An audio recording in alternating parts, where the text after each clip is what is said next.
लोग हैं, कितने लोग हैं? बोले महाराज 6 लोग हैं। तो हमने बेटा बोले ऐसे 6 लोग बना दिए, ऐसे 6 लोग बना दिए। बोले हाँ सर ठीक है, 6 लोग बना दिए। A B C D E F G H केंद्र के चारों ओर देख रहे हैं, उनका मुख्य केंद्र। अब सोचो एक लाइन का भी सवाल नहीं है, एक लाइन का भी सवाल। A B C D F G H circle and facing the centre. और जो लोग सॉल्व कर रहे हैं, मेरी बात बहुत ध्यान से सुनना बेटवा, बेटवा मैं बार बार कह रहा हूं, बड़े आस विश्वास से अतुल अवस्थी को सुनते हो, जरा सुनो।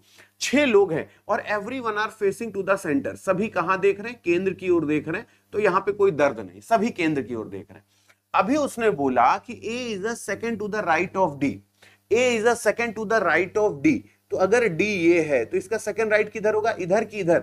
सेकंड राइट किधर होगा? एक और दो। A is the second to the right of D, A is second to the right of D. हो गया, A is second to the right of D. ठीक है। अब अगर जो की अगर हम बात करें, ये अगर हम जो की बात करें, अब बताओ ये हु किसके लिए है? ए के लिए कि डी के लिए? कमेंट बॉक्स में पहले लिखो, देखता हूं तुम लोग लैंग्वेज कितना समझ पाए हो। अगर मैंने बोला who is third to the left of D, who किसके लिए? कमेंट बॉक्स में लिख के बताओ। Who is third to the left of F, who किसके लिए? मुझे कमेंट बॉक्स में बताओ, जल्दी से सारे लोग कमेंट बॉक्स में बताओ कि वो ए के लिए है कि डी के लिए। ये याद रखना, अगर यहां एंड होता, बट होता, यानी लेकिन या और लिखा होता, वो ए के लिए होता। जो या जिसे होता है वो दूसरे पर्सन के लिए होता है। अगर यहां एंड या बट होता तो ए के लिए होता। लेकिन हु, हुज, हुम, हु हमेशा बगल वाले के लिए होता है। हु हमेशा बगल। D is third to the left of F, तो यानी D is third to the left of F. 1 2 3, 1 2 3, यानी एफ यहीं पे बैठेगा, एफ यहां पे बैठ गया। बोलो सहमत हो? शाबाश मेरे लाल, शाबाश।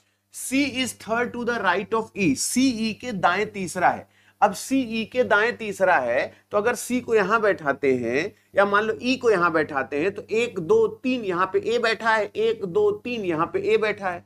तो अगर जरा समझो, सी को यहां बैठाते हैं तो 1 2, यानी ई यहां बैठ गया।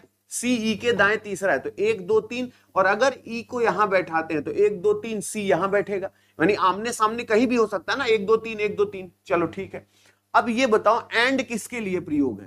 देखो दोनों लैंग्वेज इस्तेमाल हो गए। एंड बताओ सी के लिए है कि ई के लिए? बताओ और किसके लिए? सी के लिए कि ई के लिए? और हमेशा फर्स्ट पर्सन के लिए होता है। और किसके लिए? सी के लिए कि ई के लिए? तो बोले सर और जो है ना वो सी के लिए है। तो सी जो है वो एफ के तुरंत बाद नहीं है। सी जो है वो एफ के तुरंत बाद नहीं है। अगर सी एफ के तुरंत बाद नहीं है तो यहां से सी हटा दिया और यहां से ई हटा दिया। ये देखो कंडीशन परफेक्ट हो गई। यहां पे सी बैठ गया, यहां पे ई बैठ गया, और एक ही बंदा बचा है बी, वो यहां पे बैठ गया। ये मेरा आंसर हो गया।